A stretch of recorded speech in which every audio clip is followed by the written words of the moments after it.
While Cowboy basketball coach Steve Lutz is providing most of the excitement in Stillwater right now, the football game against Houston wasn't all bad, thanks to a few dudes. Oh, and the dudes up in section 321.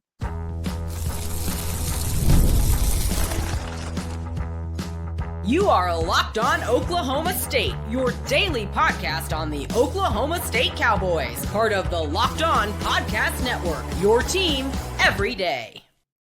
Howdy, y'all, and hello, all. Welcome back to Locked On Oklahoma State, your top stop for all things Cowboy and Cowgirl related. My name is Cody Stovall. I want to thank you kindly for stopping by to make this your first listen. We're available on all of your podcasting platforms, visually as well on YouTube. Find me personally on X at Aldeo State. Today, we're partially brought to you by Mazda. Like our players who sweat every detail, so does Mazda, because when you make every move count, pulling off the unexpected is only the beginning. Stay tuned later for the highlights in this week's Moving the Game Forward moment with Mazda, where you can move and be moved. Speaking of being moved, the Cowboy offense did do just that in the first quarter, and the defense came up with some stops and made it pretty exciting. Unfortunately, outside of the first quarter, there wasn't a lot to get pumped about, except for the dudes up in section 321, which now I'm assuming is probably going to become a thing. This 231 section becoming the shirts off deal. That was one of the most exciting parts about the football game. Sam Jackson started the game off, I thought, pretty well. Shamar Rigby has a nice little, trinket style pass, you could call it, that goes for a touchdown to Rodney Fields. Rodney Fields is providing so many advantages in the receiving department out of the backfield for Oklahoma State that it's no question that he definitely needs to be one of the focal points of Oklahoma State in the recruiting realm for the new coaching staff moving forward. But it wasn't all bad, right? But we'll get to good, bad, and ugly. The good, obviously, was Sam Jackson. I think Noah Walters coming in late provided us some good. The crowd up in section 231, that obviously provided a little bit of a spark. Shamar Rigby's trick play was pretty good. Mordecai McDaniel, once again, has another very big game, statistically speaking. We saw some more guys like Armstrong Nodum get some play, Landon Dean, which we'll talk a little bit more in the third segment. But, yeah, I thought the intensity in the beginning was good. I think the effort throughout the course of the game, it is better than it has been. I think you're seeing some of that buy-in from the football players and it being somewhat transferable on the field. I like what Clint Bowen's doing for the most part. I like what Doug Meacham is doing. There is some positive things to look at. The play of Landon Cleveland is pretty exciting. What we're doing with the linebacker core, even if it's some of the backups like I guess and Woon. I think Gunnar Wilson had a couple nice plays as well. Those are somewhat encouraging things. Now, the bad was there's a reason that Sam Jackson was moved to wide receiver after a couple years of playing quarterback in college. It's just not his forte, right? Athleticism is there. His ability to throw is there. His ability to extend the plays and get outside of the pocket and find open receivers, it's there. He does have enough touch to layer the ball in between the linebackers and the safeties occasionally. He's hit some guys in stride, which has been something that we haven't seen a lot of this season.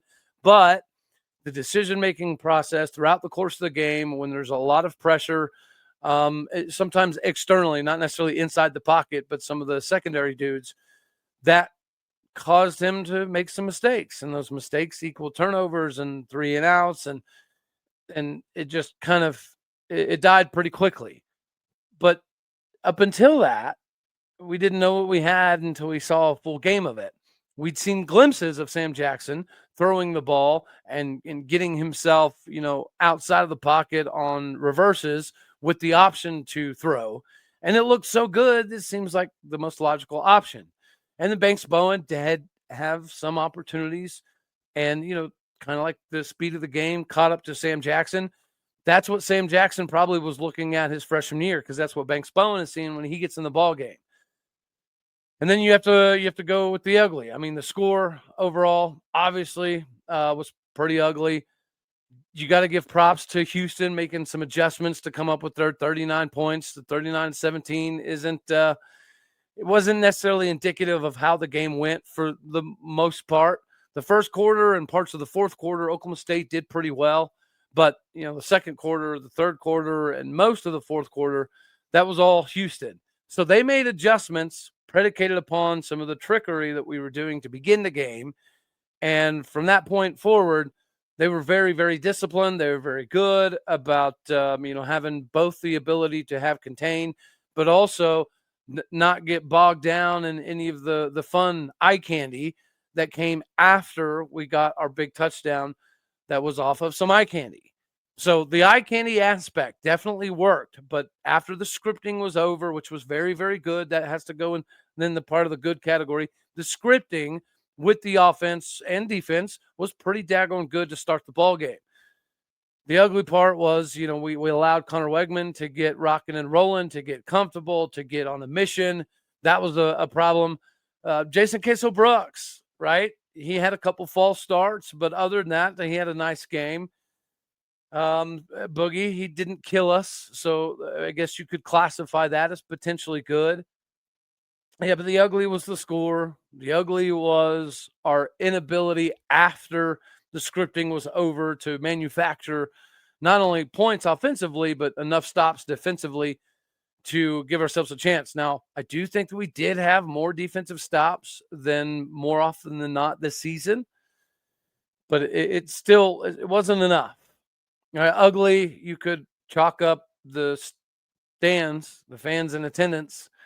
I know Mike Gundy's gone, and I know we are not a very good football team, and I know we're devoid of a decent amount of talent, but I really do not like the idea of not showing up for the dudes that do still care.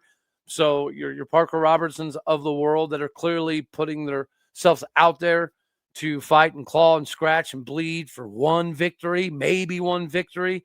They're doing that for us as Oklahoma State fans just as much as they're doing it to enjoy their last moments of playing football on this field, because some of them are running out of eligibility. So I think that you could classify the fans and the stands up until the 231 Magic tarps came off as disappointing. Hopefully it's better for homecoming. That's all I can say there. What is always known to be good is Mazda, ladies and gentlemen. Mazda is for those who believe that it's not just simply about playing a game, it's about redefining it. There are moments in games that do more than just put points up on a board. They move crowds, they move culture, they keep the game moving forward. Whenever you look at Oklahoma State rolling out with Sam Jackson or Shamar Rigby being the second leading thrower of the football on the team, that does give us some pause for concern, but it also gives us at least a little bit of hope that this coaching staff is doing some things to find some ways to get a competitive advantage. And for that, I'm greatly appreciative. That is a moment that we're being moved forward by Doug Meacham and Clint Bowen at this moment. So when you follow what moves you, the unexpected is only the beginning. And just like there's more to every single highlight, there's also more to every single Mazda vehicle out there because of the intentionality that they put into every single model that they craft. It allows you to get the most out of your experience. So go check out the Mazda lineup today with Mazda, where you can move and be moved by Mazda. All right, now we get to slide right into segment 2 here. Don't look now, but Oklahoma State has a top 10 recruiting class. No, obviously not in football, but in basketball. Steve Lutz is proving once again that we may have not necessarily fully welcomed all that Steve Lutz could provide. I was on the Steve Lutz train because he was on my original, top 3 candidate wish list, but there's a lot of Cowboy country that wasn't exactly enthralled by the move of getting this guy to replace Mike Boynton. We did see the X's and the O's portion get significantly better. We saw the team get better as the season progressed, which is why we were able to win a handful of ball games, including a couple ball games in the NIT postseason tournament. So you saw that stuff come together. And then in the offseason, we had a pretty decent transfer portal. We got Isaiah Coleman. We were able to get Kanye Clary. We were able to get Anthony Roy. We were able to get Leftist Montezukis from overseas, Daniel Guetta from overseas. So it looked like it was shaping up to be a pretty decent team. Now we know that he can recruit because he was able to land probably the most coveted Cowboy basketball recruit in quite some time in Jalen Montanati. And now he doubles that up. And we talked about the biggest benefit of getting Jalen Montanati is not just because his dad, Brian Montanati, is a legend in Stillwater, but because typically when you land somebody of that caliber, they bring others with them. And now Oklahoma State this morning landed Latrell Allmond. So he is currently the number 29th ranked player in America by On3, number 32nd ranked player in the country by 247. If you go look at On3 right now, Oklahoma State has the number 4 ranked recruiting class in America because of where they have Latrell Allmond next to Jalen Montanati. Jalen Montanati is the 53rd ranked player in the country according to 247. Likewise, when you look over at 247, they have Jalen Montanati as number 74. So Jalen Montanati and Latrell Allmond have already combined to put Oklahoma State as the number 10 ranked class, according to 247, number 4 ranked class when you look at On3. Regardless, it is still very, very early, but I think this is finally a time for all of us to have something to get excited about. Football season may not do it. This particular basketball team may not be the winning Big 12 needle movers, but there has been some conversations out of practice that were considerably better or more athletic than this previous season. I think the defensive tactician that he prides himself on being that in Steve Lutz is going to be on display this season.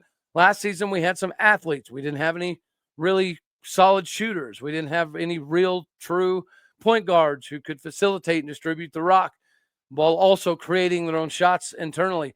Now you bring in somebody like Ryan Crotty, 41.6% from the three-point range. Anthony Roy was averaging, 34, 35 a game, especially in conference play, coming into to Oklahoma State. Isaiah Coleman was a very big acquisition that had a lot of interest from external sources. Kanye Cleary averaged 16.7 points a game just 2 years ago at Penn State before he got hurt last season at Mississippi State. And then I think whenever you talk about Victorious Miller coming over, that's another individual that proved at LSU he can hit big shots, he can drive, he can dish, he can get the ball out to the guys on the wing. If we have the defensive tenacity that I assume Steve Lutz is wanting to bring to this game, this team, he's talked about being from that Eddie Sutton tree and how when you look at a job like Oklahoma State, if you can't play legendary defense on that court, then you're doing Eddie Sutton a disservice. I believe that Steve Lutz wholeheartedly feels that way. Last season, we didn't really have a lot of the horses to get it done, and yet we were still able to end the season the way that we did and make a run at the NIT. So are we going to win the Big 12 this year? Probably not, but being a mid-5th or 6th-ish place team in the conference easily gets you in the dance. I mean, heck, typically 7 to 8 teams in the Big 12 typically have the ability to get into the dance. So is Oklahoma State going to be good enough to finish in the top 8? Probably. So the only question that anybody really had was the recruiting. We knew we had a pretty darn good recruiter in Travis Ford who just wasn't a great coach. And then we had a phenomenal recruiter in Mike Boynton that, again, just wasn't a great coach. Steve Lutz has already proven he can be a pretty good coach. Is he going to be great? We don't know that yet. But he's only coached 3 programs, and all 3 of them he's taken to the postseason. 2 of them he went to the NCAA tournament in his first year at Oklahoma State this previous season. We go to the NIT. Is it the NCAA? No, we're not sitting here pretending that it is either. But in Oklahoma State country, we know what roster Steve Lutz was taking over. We know that we lost some of the pieces that were likely going to be cogs in the machine if we were going to be good this previous season. I mean, heck, you watched Devon Small do the daggone thing at West Virginia against us. So we lost some of those pieces that Mike Boynton recruited. And even then, we just didn't get the victories that were indicative of the level of recruiting classes. When you're getting top 10 recruiting classes, but you're not even sniffing the top 40 in rankings all season, then you likely have a problem. Steve Lutz seemingly is the opposite. He's a hard work dude. He's a high intensity defensive accountability guy. that just didn't have a ton of weapons this previous season or enough athleticism and depth to do what he wanted to do. Now it seems like he has the athleticism to do that. He has the depth to do that.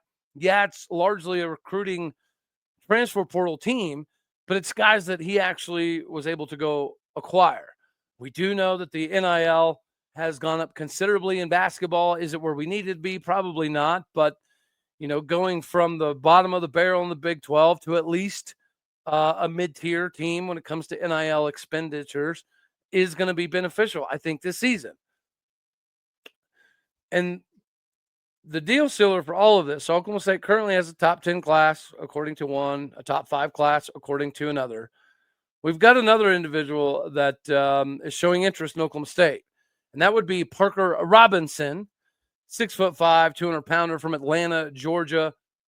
He would be right up there. So he would be a 95.5 overall composite. Comparatively speaking, Jalen Montanati's a 91 and Latrell Allmond is a 95. So Parker Robinson would be right here with these gentlemen. Matter of fact, Parker would be up towards the Latrell Allmond category whenever you're talking about the level of talent. So if we could get Parker Robinson from Georgia, 6'5", 200-pound dude that can absolutely stroke it. If he can come to Stillwater, Oklahoma, it doesn't matter if we get another recruit. We're going to end the season probably with a top 10 recruiting class. If you get 3 of the top 100 players in the country to all come to the same spot, that almost solidifies you as a top 15 style of recruiting class. And if Oklahoma State is good, and here's what other teams in the conference need to pray doesn't happen this season, because now that we're able to kind of carve out this little niche in the recruiting realm, if Oklahoma State is good this season, then this recruiting class could get significantly better. Not that you necessarily need it to. Whenever you get talents like these guys, and if you can land a Parker Robinson to come in to this fold, I mean, you really don't need a whole heck of a lot. But if you do start winning and Oklahoma State makes a run and we're top 5 in the Big 12 and we win a game in the NCAA tournament, this whole thing could get even better. The recruiting in the future could look significantly better. Oklahoma State basketball has never had an obstacle in recruiting, right? The facilities, the history, the arena itself, that stuff typically lends itself to adequate recruiting when it comes to basketball. But Steve Lutz is kind of doing this backwards. We've had some coaches that recruited their tails off that got 4- and 5-star dudes into Stillwater somewhat regularly, but they didn't win with them. We watched Steve Lutz in the season last year with multiple wins, including the ones in the NIT, with a team that was getting beat by 30 regularly to begin the season. So again, we've seen coaches recruit the best guys in the country and do nothing with them. We just watched Steve Lutz get a late transfer portal team that was in the beginning of the season getting beat like a drum. At the end of the season, they were pretty hard out for everybody.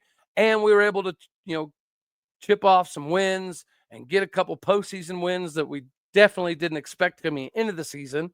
So now, if you're telling us that we know the guy can coach, we know the guy took 2 other teams to the NCAA tournament, and now he's already landing Jalen Montanati, that's a big deal. If you can get Parker Robinson, massive ordeal to go alongside Latrell Allmond. Color me excited. We needed some positivity. Cowgirl basketball, we know they're going to be good. They look good. They have the 7th ranked transfer portal roster in the country, while also having some Staley Hurd level individuals still here to build around. So we know that Cowgirl basketball is supposed to be good enough to make a run in the NCAA tournament, not just get there and win a game. This is a team that's good enough to flirt with a Sweet 16. The men's side, there are not those expectations, but there are expectations of being at least a little bit better because of the taste we got at the end of last season. It's easy to see that this team has way more scoring, We have way more athleticism. We have way more depth. We likely have way more talent. If he can take the coaching that he's already proven to be able to do with a more talented roster, and then you start landing guys like this without even winning, imagine what Oklahoma State basketball is going to finally be back to if this roster can start winning. And these Allmonds and Robinsons and Jalen Monottis of the world start telling the other recruits out there on the AAU circuit that you need to do more than just pay attention to Oklahoma State because of Gal Graba, because of the history, because we're doing something pretty miraculous right now, or at least this recruiting has us feeling like it's going to be. It is time to capitalize just like Steve Lutz is doing. You can do that with the NFL season and FanDuel. FanDuel has an offer that you're going to not want to miss. Right now, new customers can bet just $5 and get $300 back in bonus bets if it's a winner. That's right. It's simple. You pick a bet, put down $5. If it hits, you'll unlock $300 in bonus bets to use all across the app. It makes watching football games much more exciting because your investment level is obviously that much higher. Whether you're the casual fan or you just love diving into the stats, FanDuel makes the game day experience so much better for you. So what are you waiting for? Visit FanDuel.com to download the FanDuel app today and get started. Head on over to FanDuel.com or download the app so you can participate with the bee's knees and all of your betting needs. FanDuel. Last but not least, we got to manage our money, and sometimes we don't know exactly what we have to work with, whether it's 401ks, properties, investments. We don't always have the full picture of where our finances are going, and that can add up with leaving money on the table. That's where Monarch Money comes into play. They're the all-in-one personal finance tool that brings your entire financial life together in one clean, easy-to-use interface on your laptop or on your phone. Monarch is built for people with busy lives. So if you've been putting off organizing your finances, Monarch is for you. Monarch does the heavy lifting for you. You can link all of your accounts in minutes, see clear data visuals, get smart categorization of your spending, and finally feel in control of your money without ever touching a spreadsheet. Maximizing your investments is important. Increasing your savings rate, easily renewing your finances with a partner or your financial advisor, all important. Keeping a clear view of your financial health is what you need week to week and also in your long-term life. So don't let this financial opportunity slip through the cracks. Use the code LOCKEDONCollege, all one word, at monarchmoney.com in your browser for half off your first year. That's 50% off your first year at monarchmoney.com. Use the code LOCKEDONCollege, all one word. Get your finances squared away today with Monarch Money. All right, we'll try to skedaddle on off of here fairly quickly. So this one's going to be pretty easy. I'm appreciative of what we're seeing. Have Doug Meacham and Clint Bowen done enough to be the guy? No, probably not. Like if you look at Neuheisel, what he's doing over at UCLA, they got rid of Foster and instantly, same roster, they're way better and they're putting up 45, 55 points and they're beating teams that have winning records. So you can say that there's evidentiary proof that somebody took over with the same roster and magically has the team just performing dramatically better. Oklahoma State, largely the same scenario. We're not getting the same results. Now, does that mean we probably have less talent than UCLA? Maybe, even though we do have Jalen Davies and Sidvini Havili-Kafusi. And we finally got to see Jalen Davies for like a few plays, and then he's already hurt again. Like, honestly, that's terrible for that dude. It stinks to see it after he finally gets an opportunity to get some playing time this season.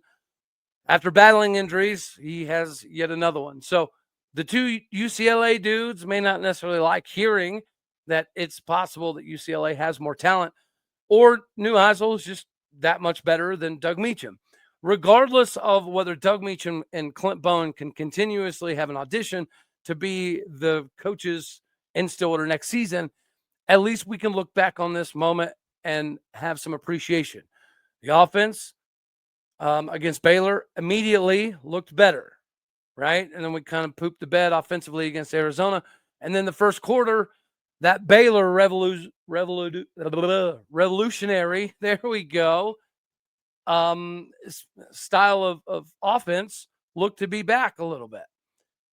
But Houston made adjustments, and they didn't, get tricked by the eye candy all daggone day.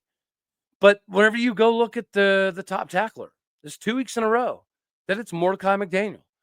And it's kind of crazy that he wasn't playing more because he was a Todd Grantham guy at Florida.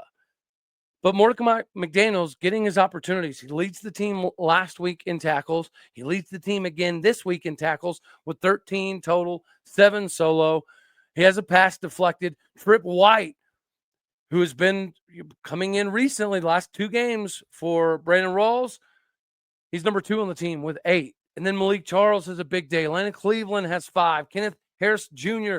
looks much better as the season progresses with 4. Our dude that is very loyal and true, Parker Robertson, he has 4. I guess when we just talked about him getting more playing time. Aiden Kelly, Jacoby Oliphant. Wendell Gregory had moments. Brian McCoy Jr. still commanding the presence out there. Armstrong Nodom's having a big game. We mentioned Havili Kafusi. Puasa Utu. This 2 weeks in a row that Puasa Utu's getting out there and doing some pretty cool things. Michael Diatta's getting more playing time.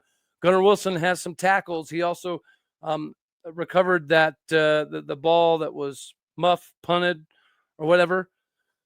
Eric Fletcher, LaDainian Fields, Kyron Duhon, Landon Dean, Tamarick Johnson, Cooper Lay. These are the players that I've been wanting to see.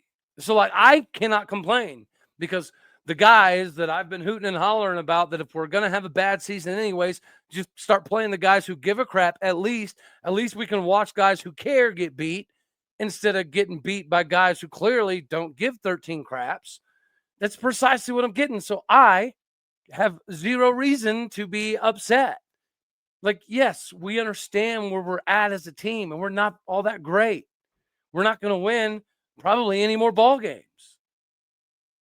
So why were we paying guys $20,000 to $25,000 a month to give crap effort for us to win 0 more games when you can play the guy is only making $5,000 a month, but he's never late. He does everything he's supposed to.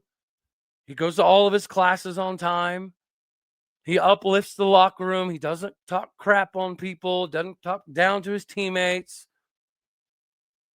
These are the guys that I wanted to see play, and they're playing a ton. So I'm happy with it. And here's the deal, guys. We looked better than we did with all of the big money roster dudes. I mean, is it great? No. Are we good? No. But you can see a massive difference in just effort.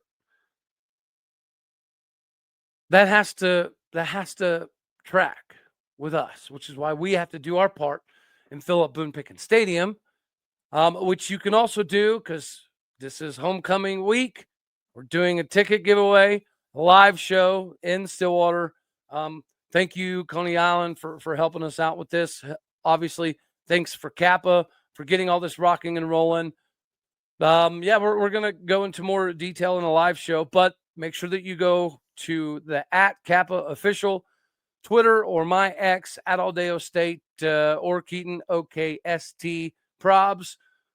Make sure you go check those out. That'll give you the rundown of the likes, the shares, the comments on the stories and all that equal the entries for the giveaway. So make sure that you go check out the social medias to see how you can get entered to win 2 exclusive tickets for homecoming, as well as the VIP all access, where you get to meet and greet with some people and shake some hands and have some fun, and hopefully watch Oklahoma State make an interesting case of our homecoming bid against Cincinnati.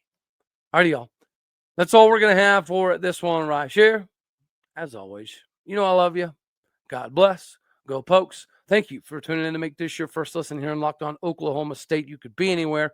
So happy you choose to be here. Do me a favor, hit the like button if you liked it, dislike it if you didn't. That's okay too. More importantly, share, comment, and subscribe. The podcast people out there, you are everything that makes this work. I appreciate what you do. So go do what you do. Hit the stars. Leave some reviews. Later, taters.